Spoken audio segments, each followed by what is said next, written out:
what exactly is CFA? It's the most recognized investment qualification or investment certification that you could have. If you want to work in finance, this is absolutely a must. In this day and age, does CFA make sense? CFA is extremely competitive. In fact, that's the reason why you should do it, because it sets such a high bar that you're able to differentiate yourself from everyone else. For people or students who are curious about CFA, how do they know that this is the right fit for them? Finance is all about making decisions at large scale. It's about strategizing. As far as the right fit goes, you should be a problem solver and you must enjoy numbers. What are the different career options that one has after gaining their CFA charter? With ever increasing penetration of AI across industry, everything is getting disrupted. Do we feel that CFA is a role that only humans will excel at? Or how do you think it evolving in future?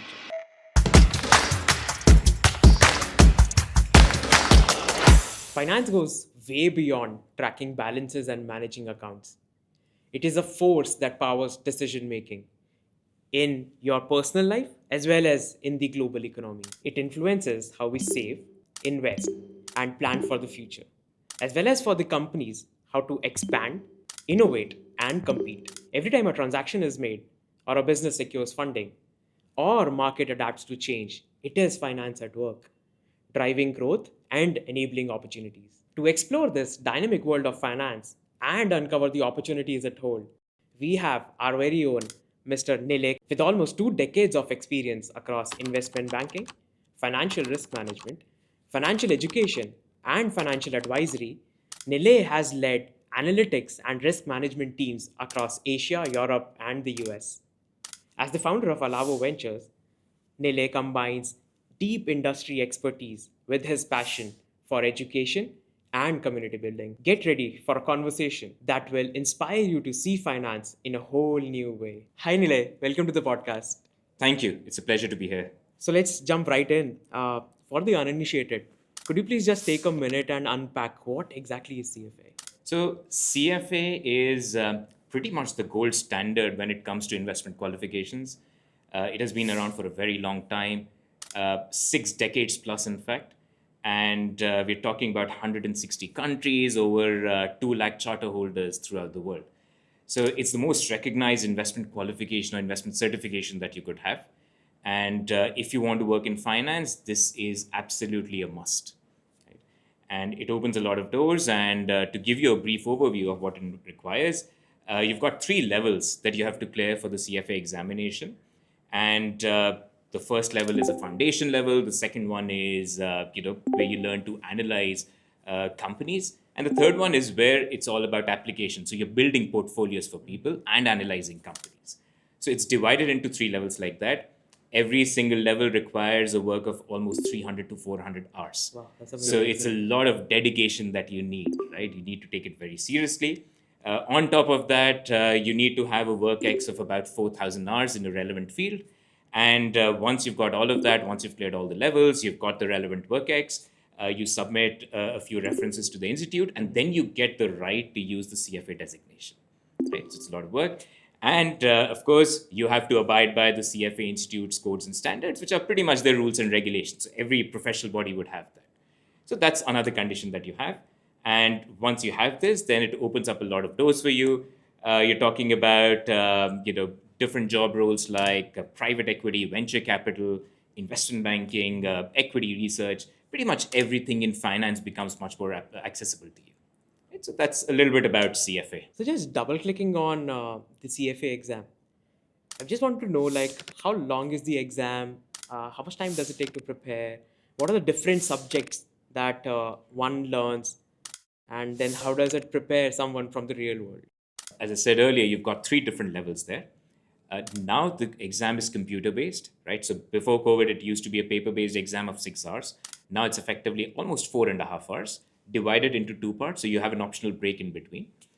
For both level 1 and level 2, we have 10 subjects, and those are the same subjects, just that you go into much more detail at level 2. In level 3, now you have different pathways. So let's say you can opt for the portfolio management pathway, you could go for the private markets pathway, and so on, right? Depending on what you want to specialize in. And level 1 and level 2 is it's completely multiple choice. So in level 2, you still have vignettes, case studies, In level 3, half the exam is subjective and half is multiple choice. So that's the overall format that you have. And so essentially, the electives only come in level 3. Level 1 and 2 is the same for everyone around the world. And because it's computer based, you can schedule your examination according to the convenient time during that slot. So let's say level 1 would happen 4 times in a year, and you would have a time span of somewhere about a week that would be allocated to you. So let's say if you're giving the exam in Feb, you have a 1 week window, and you can select any of those dates within that 1 week window. Right? You can go for the morning session or the afternoon based on whatever you're more comfortable with. Some people work better in the afternoon, some people work better in the morning. So you take your pick there essentially. Right? So that's how the exam works. And you sit for that. It takes about 1.5 months for you to get your results. So if you clear, then you can immediately, you can start looking at registering for the next level. How long does it take to complete all the 3 levels? Well, that depends. A lot of people will take their own time, so they will do level 1 and 2, and then take a gap and then go for level 3. So it's up to you. I also know people who would have done level 1, 2, and 3 over a period of an year itself. Right? So you do that. Of course, you need a lot more dedication. Typically, these people would have been studying CFA full time, which is typically not a norm. Usually, most people would be doing it along with their undergrad or doing it along with their jobs, right? So they would not be studying full time. But yes, if you are that dedicated, then yes, you can finish it earlier. But of course, you need to put in far more effort in that case. And what are the different subjects that we generally learn in this? Oh, so there's a wide variety of subjects. So think of it as essentially, if you think about it, a lot of benchmarking has been done, and all the 3 levels of CFA are comparable to masters in finance in a lot of countries. So there have been objective ratings that have been done, which have concluded that. You study equities, you study fixed income, you study alternative investments, derivatives, corporate finance, and of course, CFA Institute codes and standards are already there. You also study portfolio management, economics, and quants, right? So you've got a variety of subjects, and of course, everyone understands that not everyone can be best in all the 10 subjects. So you'll take your pick. In real life, of course, you're not going to be working in equities and fixed income and alternatives at the same time. So the idea is to introduce you to all the subject areas. And in fact, you can use this to figure out where your interest lies. Do you want to go into equities? Do you want to go into research? Do you want to go into portfolio management? Or is investment banking something that interests you? So if you are in undergrad right now and you're not sure, you like finance, you like numbers, but you're not sure where to go, this could in fact be used for that. So when you take level 1, you would have studied everything, so you have a good enough idea of what interests you. That's great. That's great. Now I'm curious to know, like, how has your experience been teaching CFA? And then if you could just shed some light on what it takes, how should someone think, and all, that would be good. Well, yeah, actually, I mean, I come from an investment banking background, so I was never into academia to start with. So the part that I always thought was missing was that people or the regular teachers that you would have would not come from a hardcore industry background. So they would have a very good theoretical perspective and they would put it across very well to people. But the practical side of everything was what was missing. So how do you actually make deals? How do you actually do all the calculations on the spreadsheets which work in real life, not just your theoretical calculations? So to that end, I thought that given my industry experience, that I should bring that to the table and combine that with the theoretical understanding, just to give a more comprehensive overview of everything to the students. Got it. So in addition to CFA, we would do valuations, we would do a lot of spreadsheets on risk management, etc. as well, and investment banking as well.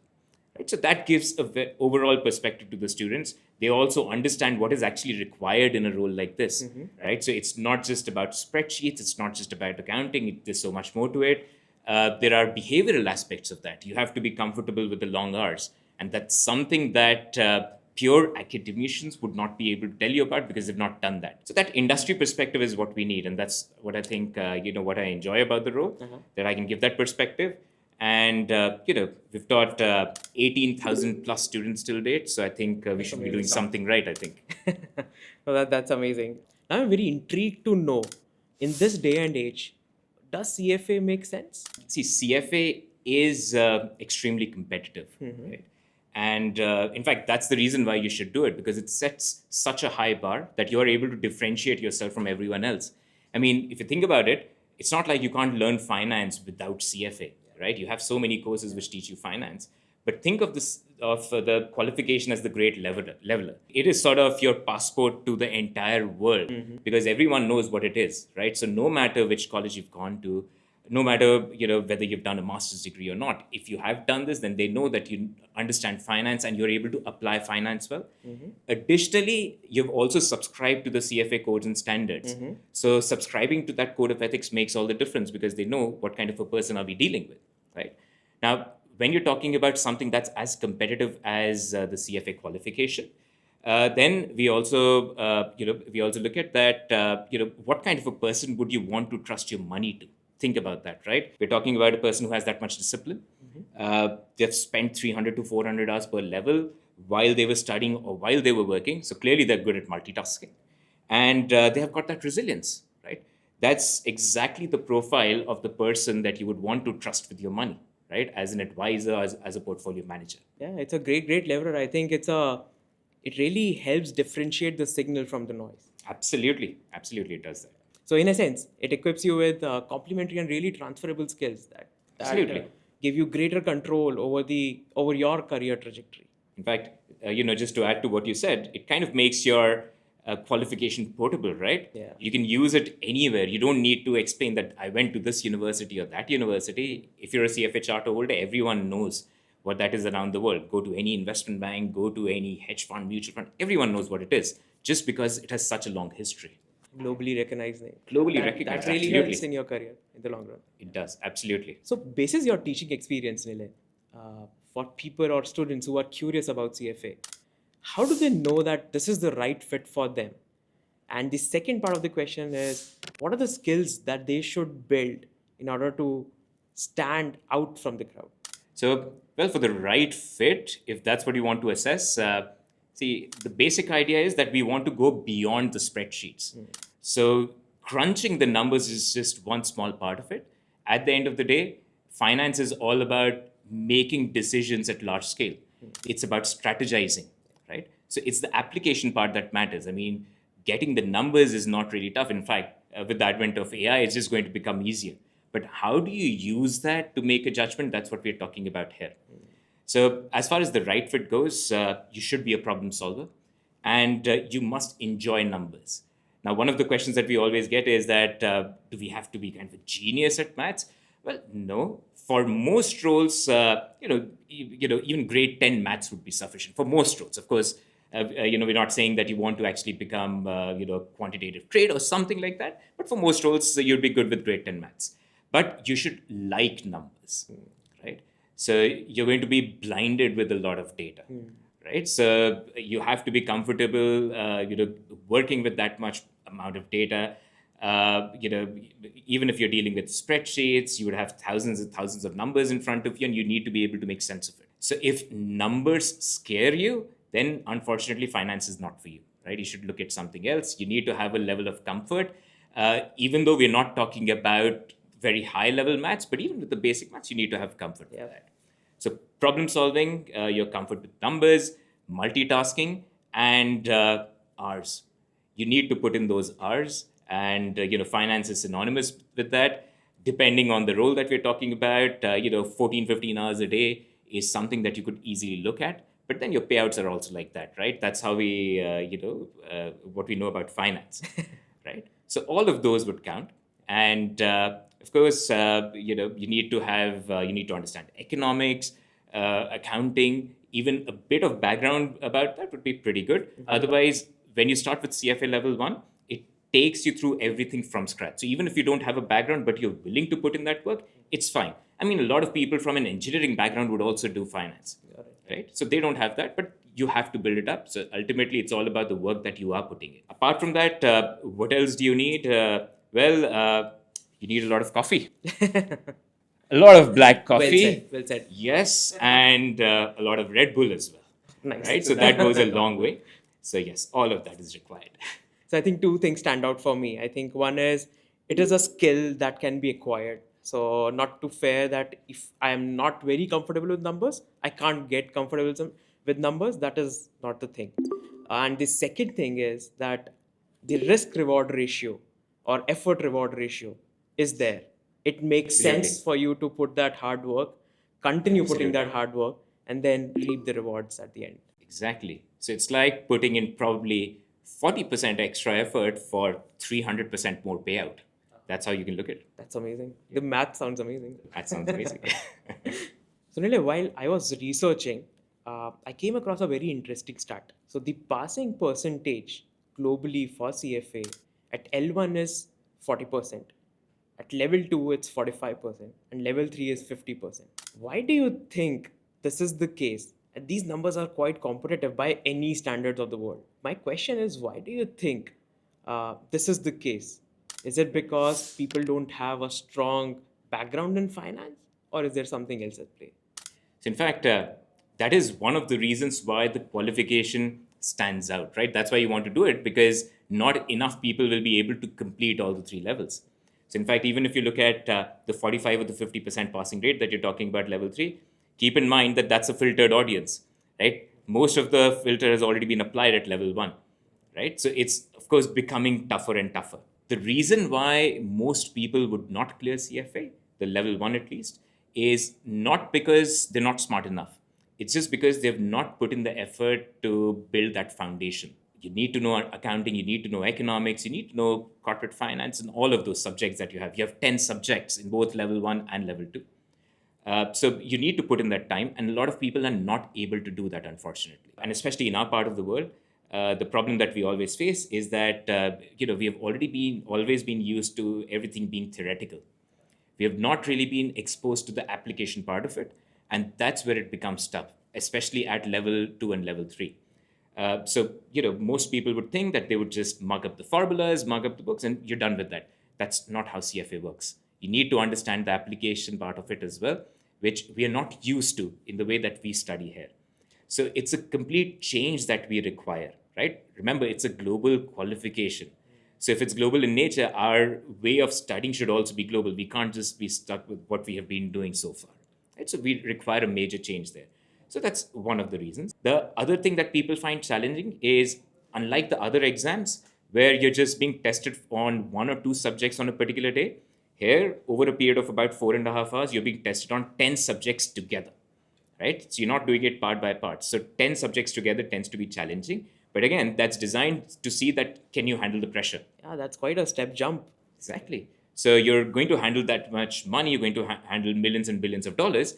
Can you handle these 10 subjects in one day or not? Then? Right? So that's what they're testing. So that is part of the rigor of the exam. Right? So yeah, so it makes sense to do the testing in this way. Right? So that's one of the reasons essentially, yes. So now on to the next question. What are the different career options that one has after gaining their CFA charter? And in a sense, does having a CFA charter give you an edge in real life? Like opening doors to a bulge bracket investment bank such as Goldman Sachs or JP Morgan. What are your thoughts? Yes, you have a variety of career options, in fact. And, a common misconception is that if you do CFA, you're just looking at going to, let's say, Wall Street or going into investment banking only. While, of course, those are great career options and you must try for that. But you do have many other fields. I mean, you can think about going into equity research, where you're building valuation models, you're trying to value a company, and you're giving your own, recommendation on that company. So that's another thing. You could go into portfolio management. You could be managing a mutual fund. You could be managing a hedge fund. Or you could go into engineering a buyout of a company. You could go into venture capital, where you could be doing seed investments. So there are many different options that you have with that. And as you were mentioning about the bulge bracket investment banks, yes, in fact, if you look up the data, if you look up the stats, even on the CFA Institute website, you'll see how many CFA charter holders there are at different banks. And you would see anywhere between 500 to 2,000 charter holders per investment bank, per bulge bracket investment bank. So 1,500, 2,000, and so on. So clearly, they are, all of these investment banks would look at CFA charter holders as, someone they should get on board, right? So they make for really good hires, essentially. Another thing that we should understand is that don't think of it as an automatic passport to a bulge bracket investment bank. Think of it as a driving license, essentially, right? A driving license doesn't automatically make you the winner of an F1 race, Yeah. right? You have to make in that effort. So yes, it's a very good starting point. It is going to open the door, but then you need to, you need to make sure that you're doing relevant internships. You are working on projects that would essentially help you during those interviews. So yes, it can get you to the first round of an interview, but from that point onwards, it's your skill that's going to matter. It's what you have actually learned that matters. So if you go to that first round interview and someone asks you, what DCF is, and you're not able to answer that, then obviously it's on you. Right? So yes, it is. For a first round interview, it's great, but from that point onwards, you still need to back up the CFA charter with everything else as well. Yeah. And that is where I believe that intense training comes into play, wherein it becomes your second nature to sort of talk in the Absolutely. same language, deliver output as required. Exactly. So learning the lingo is all a part of it, right? So it's essentially that you can't really learn a language till the time you don't know the alphabet. So that's what you're doing here. After spending almost 1,000+ hours across the 3 levels, you would very well know what the lingo of the industry is. You would be able to understand everything. You will be able to communicate your point of view in the language which, let's say, the interviewers at the bulge bracket investment banks would understand. So it helps you in putting your point across in a much better manner. Yeah, that makes everything efficient. Absolutely. I'd like to wrap up this session with a question that I believe is on everyone's mind, which is with ever increasing penetration of AI across industries, everything is getting disrupted. Do we feel that CFA is a role that only humans will excel at, or how do you think it evolving in future? No, I think it would be naive to assume that you know, anything that the CFA charter holder does or finance in general is going to be immune from AI. Nothing is immune, right? But here's the thing: we can always use AI as a tool, right? AI can give us the speed, it can give us the scale. What it cannot do so far, right? With AI, you always have to add that, right? As of now, uh, it cannot replace human judgment. It cannot replace human accountability. It cannot replace human ethics. AI models or any AI platform could build that report for you, let's say. But you need the ability to be able to challenge the judgments that it's using, right? If they're using, let's say, a particular discount rate, why are they using it? You may want to change that to something else. So that's where your experience, that's where your judgment comes into the picture. That's still something that AI has not, replaced so far. Of course, we can't say anything about the future, right? The way AI is evolving. And even CFHU recognizes this. In fact, they've added something that is called as the practical skills module now. So, for the past few years, just giving the exam is not sufficient. You need to complete this practical skills module at every single level. So you'd be studying financial modeling, you'd be studying Python as well, and you'd be doing data analysis as well. So they're trying to make you not just, they're essentially trying to make you job ready, right? That's what they're doing. So it's not just about understanding the curriculum or passing the exam. It's also about learning the skills that you would have to implement there, right? So Python would be a good start, even if you want to get into the world of AI, right? To understand the basics of coding. So use it as a tool, use it as something that is going to augment your judgment. But at the end of the day, there is still no substitute for that human judgment and human analysis. I really like it when you say they're giving you the foundational or the fundamental items, and along with it, they're also complementing it with the latest and the greatest that the AI world has to offer, so that you become more efficient at your job. You're able to deliver impact at a much greater speed than what others would do without those tools. Exactly. So something that you could do, let's say a model that would take you 4 days to build earlier, could be done in 1 day now. But what that allows you to do is to build even better models using your judgment. Earlier, all the time that you would have spent doing all the grudge work has been reduced. So you can focus on the stuff that actually matters, right? You can focus your energies there. So use it as a tool and use it to make better model and better judgment, essentially. That's a massive, massive unlock across Absolutely. businesses. Absolutely. That's a great value addition there. Time is of essence, and then you are able to crunch it to very short timelines. Exactly. And with much greater accuracy comes better results. Perfect. And more responsibility. Of course, that's important. Thank you, Nilay. This has been really eye-opening for me. I think it's clear to me that CFA is not just an exam, it is actually a pathway to a career that builds credibility and expertise to deliver real world impact. Oh, it absolutely is. And, I'm glad I could share my thoughts about the exam and finance in general and about my experience. And thank you so much for having me. Thank you, Nilay.